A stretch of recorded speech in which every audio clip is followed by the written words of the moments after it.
आज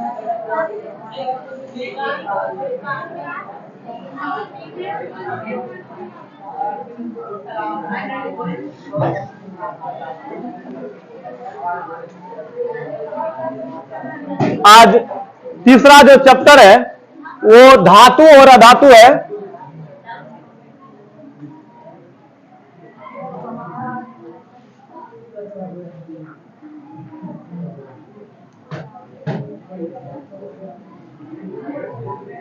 इंग्लिश में इसे मेटल एंड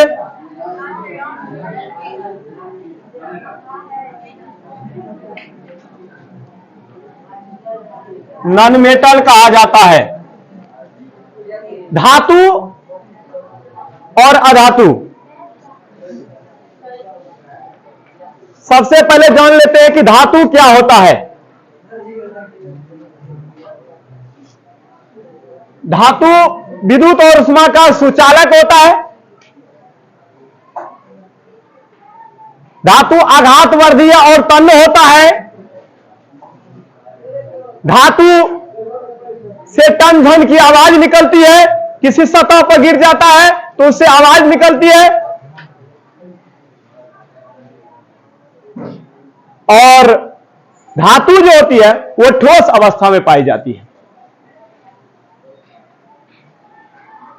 अधातु के बारे में सिर्फ इसका अपोजिट कर देना है, अधातु खत्म। ये भौतिक गुण के आधार पर हम देखते हैं कि अधातु विद्युत और ऊष्मा के कुछ चालक होते हैं।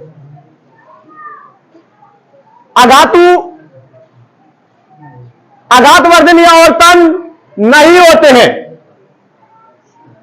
अधातु ठोस और गैस अवस्था में पाई जाती है और इसके द्रव्यनांक और क्वथनांक निम्न होते हैं।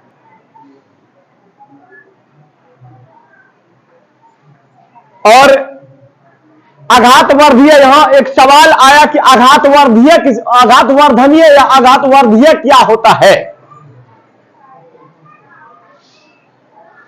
तो जब किसी वस्तु को हम चोट देते हैं और वो पत्थर जाए, पत्थर का रूप धारण कर ले, चोट मारते मारते वो फैलते जाए,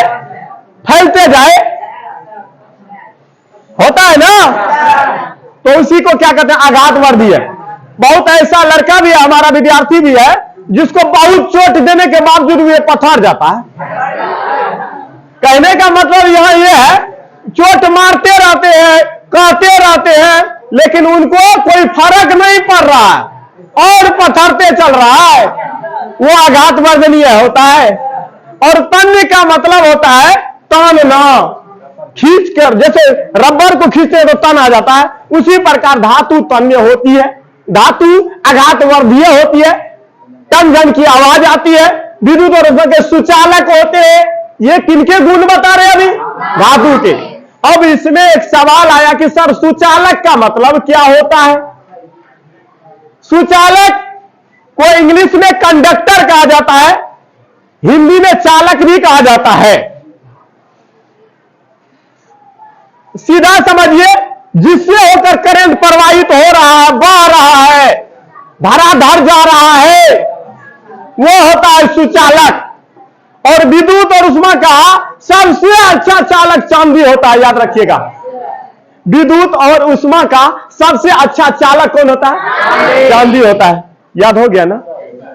देखिए, इसमें अभी कुछ देर पहले हम बताए थे कि धातु में विद्युत के सुचालक होते हैं, लेकिन सब नहीं होते हैं। इसका अपवाद भी है, जैसे शीशा इसका अपवाद है। धातु होते हुए भी यह विद्युत का कुचालक होता है, मतलब एक्सेप्शन है, मतलब अपवाद है। और अधातु के बारे में मैंने क्या कहा कि अधातु विद्युत और ऊष्मा के कुचालक होते हैं, लेकिन कुछ ऐसे अधातु भी हैं जो विद्युत के सुचालक होते हैं, जैसे ग्रेफाइट। ग्रेफाइट विद्युत के सुचालक होते हैं, जबकि अधातु का गुण है कुचालक रहना। ये एक्सेप्शन में है, मतलब ये अपवाद में। ऐसे सवाल पूछा जा सकता है, कौन सी अधातु सुचालक होती है? याद हो गया ना? समझ में आ गया ना? अभी चालक का मतलब मैंने क्या पढ़ाया? जिनसे करंट धकाधक धराधर स्पीड में पहुंचे उसको क्या कहा जाता है? चालक या सुचालक। और इंग्लिश में कंडक्टर। इंग्लिश में क्या कहेंगे? इंग्लिश में क्या कहेंगे? समझ में आ गया ना? अब एगो होता है कुचालक, जिनसे करंट न पास करे वो उससे क्या कहते हैं? कुचालक। कुर्सी से करंट पास होगा क्या? ये प्लास्टिक वाला नहीं ना होगा। कागज से, तो सीमेंट से, तो जिनसे करंट प्रवाहित नहीं होगा वो क्या हो जाएगा? कुचालक। अब एगो होता है अर्धचालक। समझने की बात है, अर्धचालक क्या होता है? तो देखिए इसमें अर्ध लगा हुआ है, अर्ध के बाद लगा हुआ है चालक। इसका मतलब करंट तो जबे करेगा क्योंकि चालक आ गया है, लेकिन अर्धकारा मतलब तनिक तनिक, हल्का फल्का, बहुत कम मात्रा में करंट जाए, लेकिन जाए क्योंकि चालक का है ना। अर्धचालक का मतलब कनी कनी करंट अगर पास हो तो उसे अर्धचालक कहते हैं। जैसे सिलिकॉन, जर्मेनियम, तो कनी कनी करंट पास उससे हो रहा है, इसीलिए वह क्या होता है? अर्धचालक होता है। याद हुआ ना? समझ में आया ना? नहीं बुझे? चालक, कुचालक, अर्धचालक समझे? बहुत इंपॉर्टेंट बात है, इसको समझना। समझे? अब धातु अधातु के भौतिक गुण को हमने बता दिया। अब एक चीज और जानना होता है कि कौन धातु है और कौन अधातु है और कौन उपधातु है। नहीं तो पहले जान लेते हैं धातु के बारे में। कैसे जानेंगे कि धातु है? तो सुनिए, अगर संयोजी इलेक्ट्रॉन, क्या कहा जाए? अगर संयोजी इलेक्ट्रॉन 1 2 3, अगर संयोजी इलेक्ट्रॉन, अगर संयोजी इलेक्ट्रॉन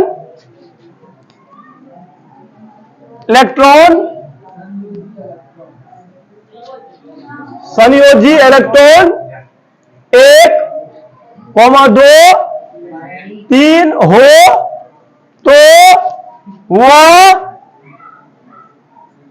धातु होगा। क्या होगा? धातु होगा। देखिए जानते हैं कैसे। सोडियम का परमाणु संख्या कितना होता है?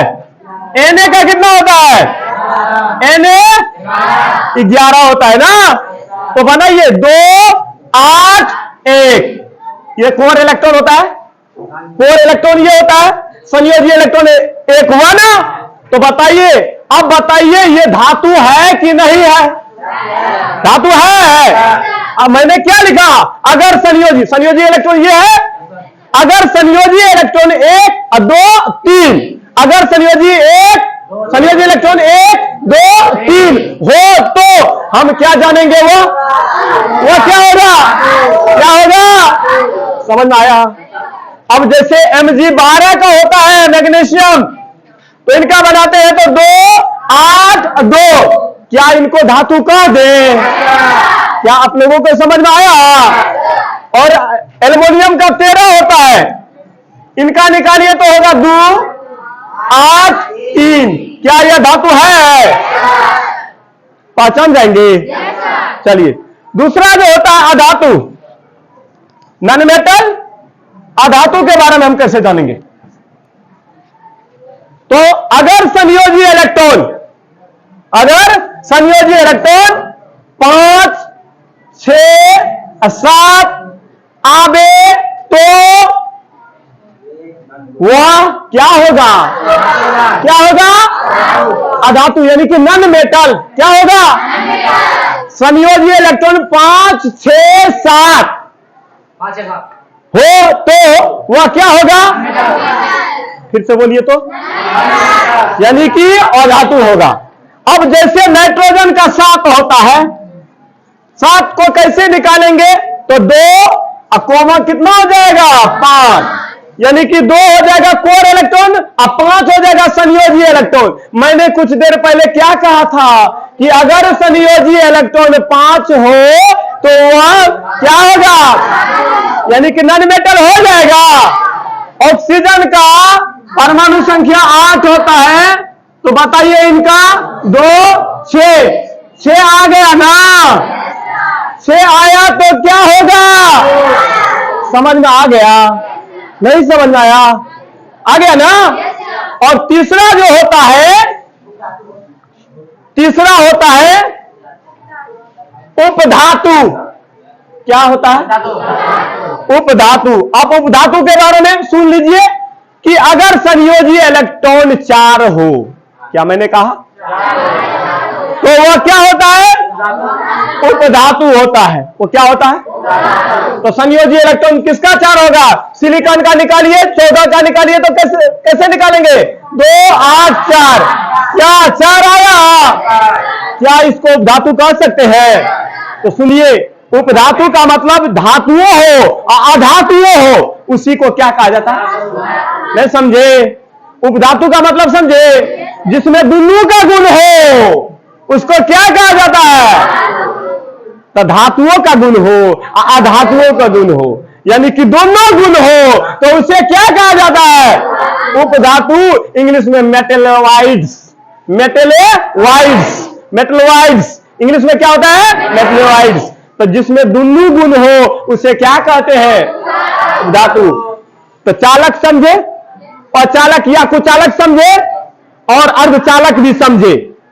ये धातु अधातु को पहचानने का तरीका हम बता दिए हैं कि कौन धातु होगा, कौन अधातु होगा और कौन उपधातु होगा। समझे कि नहीं समझे?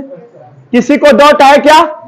अब परिभाषा कहेंगे तो धातुएं विद्युत और उष्मा के सुचालक होती है, आघात वर्धनी और तन्य होती है, टंझन की आवाज है ना, चमक होती है।